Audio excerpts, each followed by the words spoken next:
You know, the pandemic has really forced a lot of families to plan a funeral earlier than they might have expected. Some get ahead cost-wise and prepay for it, but the prepaying doesn't always cover every cost. WMAR2 News' Mallory Safaste explains why it's important to understand those arrangements, because if it matters to you, it's a matter for Mallory.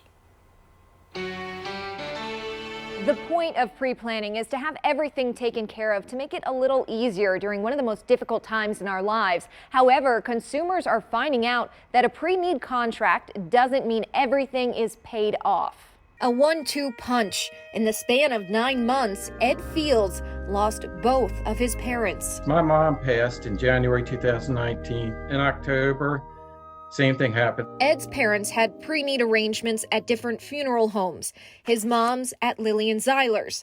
In 2006, she paid $2,600. In 2019, the total came out to $3,200. After interest, the funeral home took a loss of $474. She was cremated. They honored the agreement. There was no additional cost. When he had to do it again in October, he thought he knew how it would go. And I said it was very seamless with my mom's. I said, oh, well, we've been through this once. We know what we're going to expect, but we didn't expect this. In 2012, his dad paid Mitchell Wiedefeld $3,900. In 2019, with inflation, the total came to $5,700.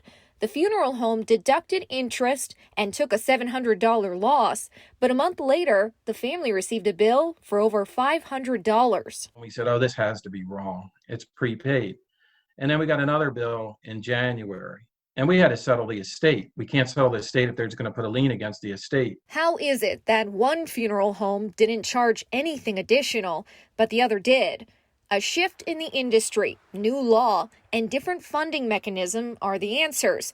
Funeral homes used to guarantee everything in pre-need contracts, even items outside of the services they offer. A death notice. Locally, that's going to be the Sun Papers charge. Death certificates, the Maryland Health Department charges for those.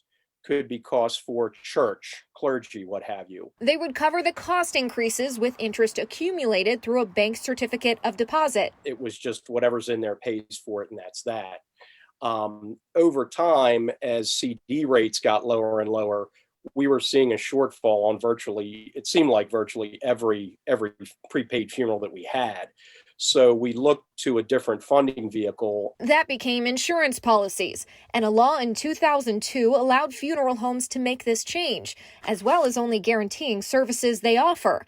However, not every business immediately made this change, which is why Ed's mom's contract in 2006 covered everything, and his dad's contract in 2012 looked like this. The top half, what Mitchell Wiedefeld provides, is guaranteed.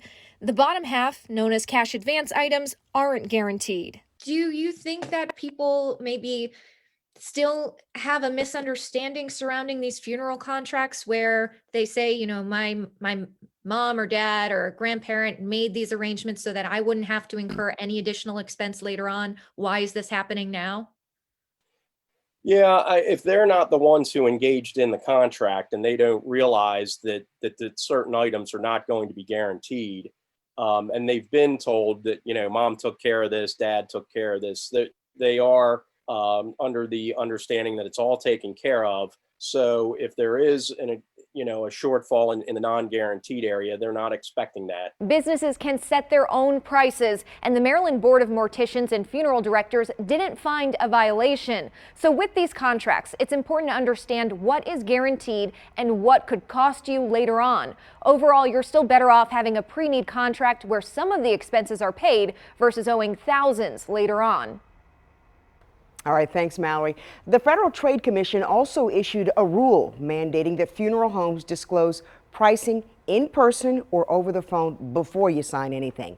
However, they're not required to at the time that the contract is fulfilled unless there are some significant changes. If they don't, they could face a penalty of up to $40,000. You can find more information from the FTC on these contracts on our website at WMAR2news.com/matterformallory.